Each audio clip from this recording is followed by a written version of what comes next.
احنا اللي علمنا الصبر كيف الصبر بيكون، احنا اللي علمنا الصبر، احنا اللي علمنا الصبر كيف الصبر بيكون.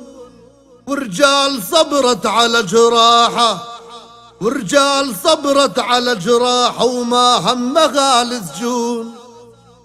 والله يا بلال ليل الغسر لو طال، والله يا بلال ليل الغسر لو طال، كرمال عين الوطن ومقدمها الانتقال الاداري، والذي جاء عقب انتهاء مدة محكوميته البالغة 14 عام ونصف. فقد قرر الرفيق بلال خوض معركته ومن خلفه رفاقه الأسرى وكافة الأسرى الفلسطينيين لإلغاء هذا الإجراء الباطل والذي يتعارض مع القانون الدولي الإنساني. ويأتي إضرار الرفيق بلال بعد أن رفض الكثير من الأسرى هذا القانون الباطل مثل المجاهد خضر عدنان والمجاهد محمد القيط وغيرهم، وجاءت مسيرة بلال لاستكمال هذه المعركة. الحضور الكريم، لقد قام محامي الرفيق بلال بزيارته مؤخرا، وكذلك قام الصليب الأحمر بزيارته، وقد أبلغونا بأن حالة الرفيق بلال الصحية في حالة الخطر الشديد والحقيقي، وهناك تهديد كبير على حياته.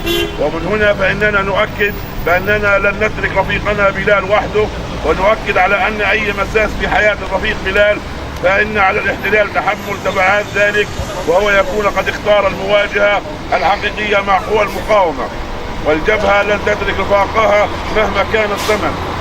الأخوات والإخوة، لقد شكل صمود الرفيق بلال كائن حالة فريدة في تاريخ المواجهة مع هذا المحتل، حتى أجبرت الاحتلال عبر ما يسمى المحكمة العليا بالتراجع عن تاريخ جلسة الاستماع للنظر في الالتماس على قرار تحويل الرفيق بلال من تاريخ 15 إلى تاريخ 22/8، وتم تأجيلها للاستماع للملف السري الذي تدعيه المخابرات إلى تاريخ 25/8 والذي يصادم يوم غدا.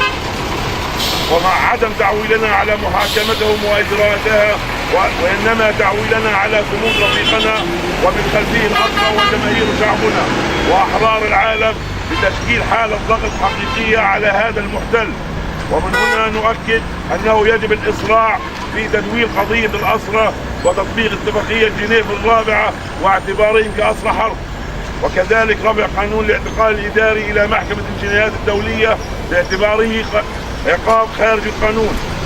كذلك لقد كان لصمود رفيقنا بلال صدى دولي في اتساع رقعة التضامن الدولية والشعبية في الكثير من عواصم العالم، وكذلك قدوم الوفود الدولية إلى مدينة رام الله للتضامن مع الرفيق. الهريمي والقاضي، هؤلاء الأحرار نقف أمام صورة صمود وتضحية وعطاء من أولئك الأحرار العزل الذين لا يملكون إلا إرادتهم، لا يملكون إلا ثباتهم وقلوبهم الصغيرة بحجمها الكبيرة بقوتها. هذه الأجساد الصغيرة، هذا بلال كايد الذي مضى على إضرابه 71 يوما وهو ملقى الآن على فراشه في إحدى المستشفيات الصهيونية، يقول بكل وضوح في رسالة خرجت منه بالأمس لكل العالم الحر، لجميع التنظيمات، لجميع أبناء الشعب الفلسطيني، أنني عدت للمقاومة ولن أعود أبدا للمساومة. هذه كلمات بلال التي أطلقها بالأمس تضعنا أمام مسؤولياتنا وتضعنا أمام التحدي الذي يتحداه بلال لأولئك المجرمين الصهاينة بأنه ثابت ولن يستسلم أبدا حتى ينتصر بإذن الله هو وإخوانه المطلوبون. الإخوة الكرام، قضية بلال وقضية الأسرى داخل سجون الاحتلال من أشرف وأكرم القضايا التي يمكن أن نقف من أجلها وأن نقف معها، بل يمكن أن يعمل من أجلها كل حر في هذا العالم.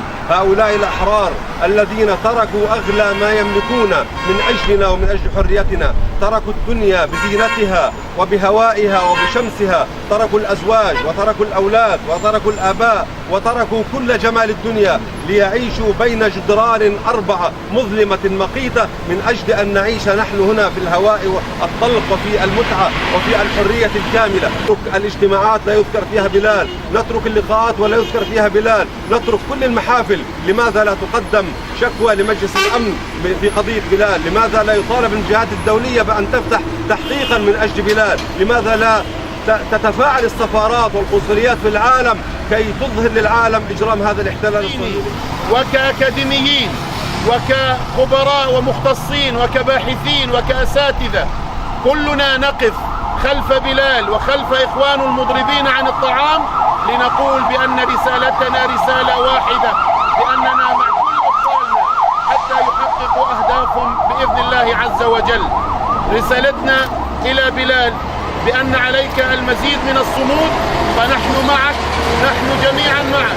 وزارة الأسرى والقوى الوطنية جميعا والمستقلين والرفاق في الجبهة الشعبية وكل القوى الحية في أبناء شعبنا الفلسطيني جميعا معك، وكلمتنا يجب أن تصل إليك لتعطي لك جرعة بمزيد من الصبر والصمود حتى يتحقق لك الهدف القريب في الحرية لك ولإخوانك أجمعين.